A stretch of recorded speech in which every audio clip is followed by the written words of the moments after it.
भारत में बहुत सारे ऐसे महान लोग हुए हैं जिन्हें उनके दान के कारण याद किया जाता है। लेकिन आज हम आपको एक ऐसे महादानी के बारे में बताने वाले हैं जिससे बड़ा दानी संसार में आज तक पैदा नहीं हुआ।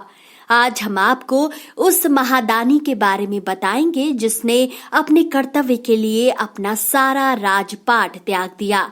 आज हम आपको बताने वाले हैं राजा हरिश्चंद्र के बारे में। सत्यवादी राजा हरिश्चंद्र का जन्म अयोध्या के महाराज सत्यव्रत के यहाँ हुआ था। राजा हरिश्चंद्र एक महान प्रतापी राजा थे और अपने जीवन में हमेशा संघर्षों का सामना करते रहते थे। कहा जाता है कि राजा हरिश्चंद्र अपने पूरे जीवन में कभी भी अपने कर्तव्य से पीछे नहीं हटे। कहा जाता है कि राजा हरिश्चंद्र के स्वप्न में एक बार महर्षि विश्वामित्र आए और उन्होंने राजा से उनका पूरा राज्य दान में मांग लिया। फलस्वरूप अगले ही दिन राजा हरिश्चंद्र ने महर्षि विश्वामित्र को अपना सारा राज्य दान कर दिया।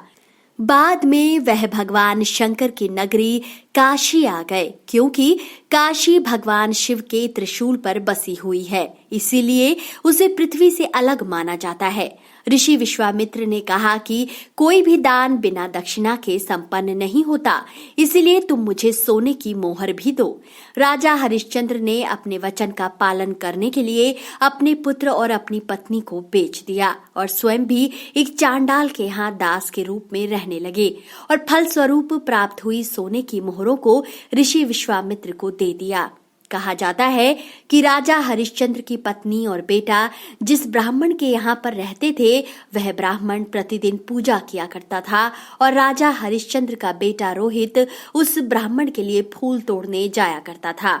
एक दिन उनका बेटा रोहित फूल तोड़ रहा था और उसे एक सर्प ने डस लिया। क्योंकि राजा हरिश्चंद्र की पत्नी बेहद दरिद्रता में जीवन व्यतीत कर रही थी, इसीलिए उनके पास इतना धन भी नहीं था कि वे अपने बेटे का अंतिम संस्कार कर सके।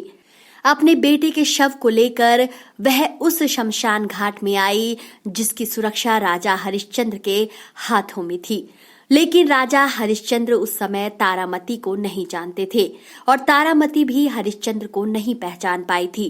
राजा हरिश्चंद्र ने कहा कि तुम अपने पुत्र का अंतिम संस्कार तभी कर सकती हो जब मुझे एक सोने की मुद्रा दो।